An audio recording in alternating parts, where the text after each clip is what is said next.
Halo semuanya, Assalamualaikum warahmatullahi wabarakatuh. Gimana kabar kalian semuanya? Semoga kita semua selalu dalam keadaan sehat dan juga selalu dalam lindungan Allah Subhanahu wa taala. Jadi, anak-anak, pada kesempatan kali ini kita akan belajar melalui video lagi. Jadi, kalian harus memposisikan diri senyaman mungkin dan jangan lupa untuk menyiapkan catatannya. Nah, untuk minggu kemarin kita telah mempelajari tentang materi perilaku konsumen. Nah, untuk saat ini kita akan mempelajari hal baru atau materi baru, yaitu studi kelayakan bisnis. Jadi apa sih studi kelayakan bisnis ini? Untuk pengertiannya, studi kelayakan bisnis ini adalah kegiatan yang mempelajari tentang suatu bisnis itu akan dijalankan layak atau tidak, seperti itu. Seperti namanya, yaitu studi kelayakan bisnis, menilai layak atau tidaknya suatu bisnis. Jadi studi kelayakan bisnis ini bentuknya adalah suatu laporan tertulis yang isinya adalah analisis-analisis tentang seberapa layak bisnis tersebut jika dijalankan, seperti itu. Nah, untuk tujuannya ada untuk mengukur seberapa besar potensi bisnis atau usaha tersebut baik dalam situasi yang mendukung maupun tidak mendukung. Jadi dengan adanya studi kelayakan bisnis ini, kita bisa mengetahui langkah terbaik apa yang akan kita lakukan saat bisnis kita ini terdapat pada situasi yang tidak kita inginkan, seperti itu. Dengan adanya studi kelayakan bisnis ini, kita bisa mengetahui layak atau tidaknya suatu bisnis kita di masa depan maupun masa sekarang, seperti itu. Nah, untuk manfaatnya, ada pihak-pihak tertentu yang memerlukan laporan studi kelayakan bisnis ini. Jadi ada 5 pihak-pihak yang memerlukan, yaitu yang pertama ada pihak investor.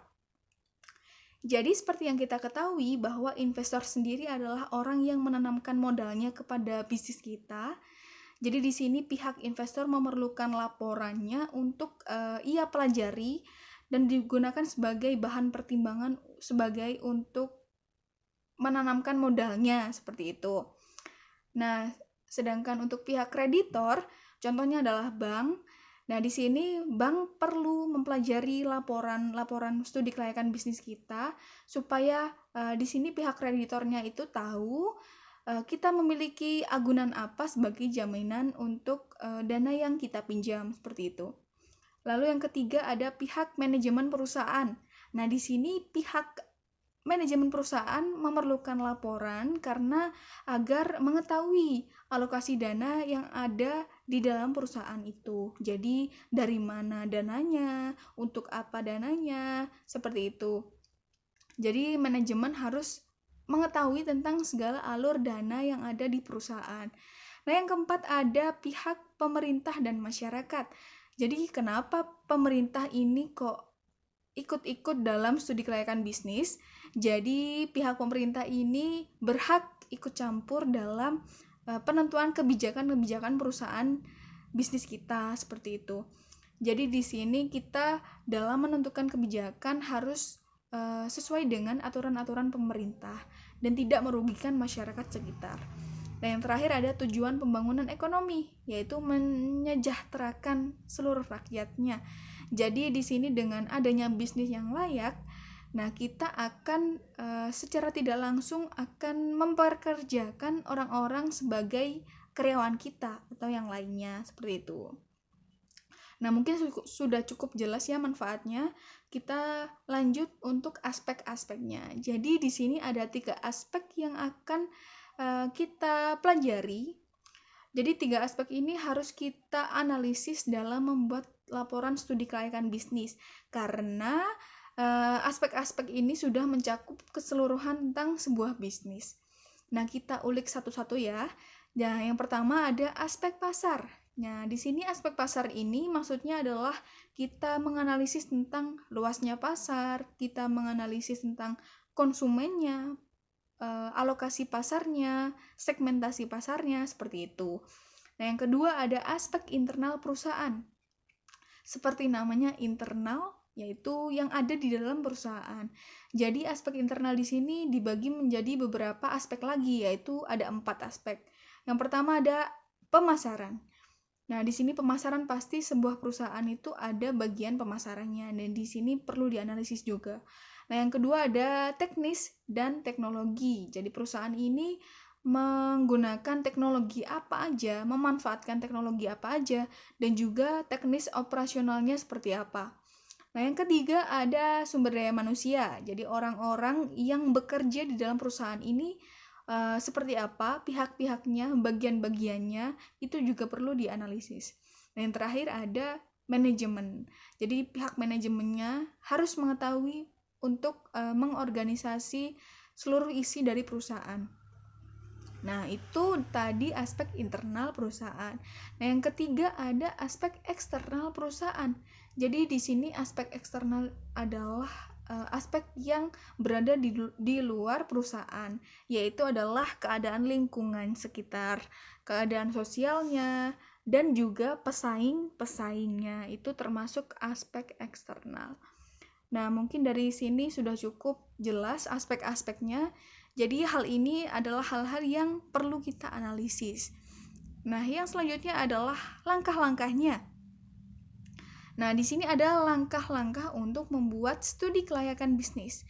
Yang pertama adalah penemuan ide. Jadi contohnya, jika kita memiliki sebuah ide, nah di sini kita pasti memiliki banyak ide. Nah, kita harus menentukan satu pokok ide, yaitu misalnya kita memiliki ide untuk membuat bisnis rental. Nah, atau penyewaan. Dan di sini pasti muncul beberapa ide, kita akan menyewakan apa dan seperti itu. Lalu di sini ada misalnya di sini ada rental atau penyewaan gaun pengantin. Lalu juga ada penyewaan motor, juga ada penyewaan komputer. Nah, di sini ada 3 ide yang muncul. Nah, di sini kita harus melakukan step selanjutnya, yaitu adalah penelitian.